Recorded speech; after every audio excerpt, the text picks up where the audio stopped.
नमस्कार, मैं शिवानी मांगवानी स्वागत करती हूं आप सभी का IIMT मीडिया के विशेष कार्यक्रम हिस्ट्री ऑफ द डे में। आज के दिन शहीद हुए थे देश के पहले कुशल पायलट इंद्रलाल राय। प्रथम विश्व युद्ध के दौरान लंदन में जर्मनी से हुई लड़ाई में भारत के पहले कुशल पायलट इंद्रलाल राय 22 जुलाई 1918 को शहीद हो गए थे। इंद्रलाल राय रॉयल एयरफोर्स के लिए लड़ने वाले एकमात्र भारतीय फ्लाइंग एस हैं। फ्लाइंग एस उन पायलट्स को कहा जाता था जो हवाई पायलट्स में कई हवाई जहाज मार गिराते थे। रॉय ने 13 दिन में 10 एयरक्राफ्ट मार गिराए थे, जिनमें से 3 तो 4 घंटे की फ्लाइंग में ही गिरा दिए गए थे। 18 जुलाई 1918 को रॉय को 10वीं जीत के बाद फ्लाइंग एस की उपाधि मिली और इसके 4 दिन बाद दुश्मन के कई जहाजों ने डॉग फाइट में घेर लिया और वह शहीद हो गए। संविधान सभा ने आज के दिन अग्निकार किया था राष्ट्रीय ध्वज। 22 जुलाई 1947 को संविधान सभा ने तिरंगे को देश के राष्ट्रीय ध्वज के तौर पर अग्निकार किया था। इसके बाद 1951 में पहली बार भारतीय मानक ब्यूरो ने राष्ट्रीय ध्वज के लिए कुछ नियम तय किए थे। 1968 में तिरंगे के निर्माण के मानक तय किए गए थे। देश के पहले राष्ट्रीय ध्वज को 7 अगस्त 1906 को पारसी बागान स्क्वायर ग्रीन पार्क कलकत्ता में फहराया गया था।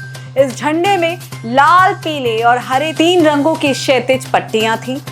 मैडम कामा ने देश से बाहर 22 अगस्त 1907 को जर्मनी के स्टुटगार्ट में आयोजित इंटरनेशनल सोशलिस्ट कांग्रेस में झंडा फहराया था। यह पहले झंडे जैसा ही था, लेकिन ऊपर की पट्टी में एक कमल का फूल और सप्तऋषि के प्रतीक के रूप में 7 तारे थे।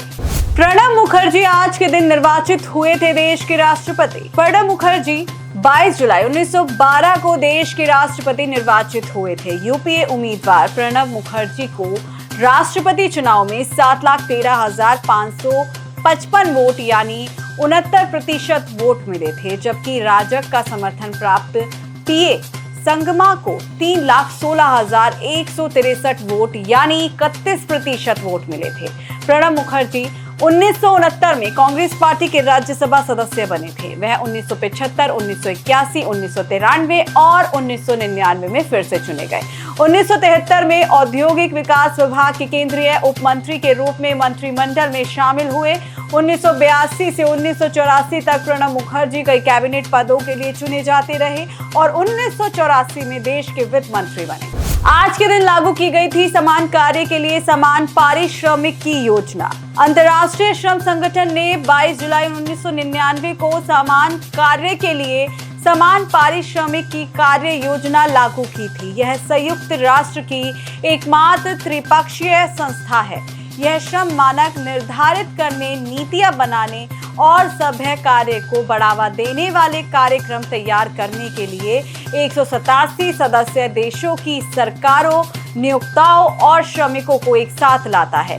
वर्ष 1919 में वर्साय की संधि द्वारा राष्ट्र संघ की एक संबंध एजेंसी के रूप में ILO की स्थापना हुई थी। वर्ष 1946 में यह संयुक्त राष्ट्र से संबंध पहली विशिष्ट एजेंसी बना।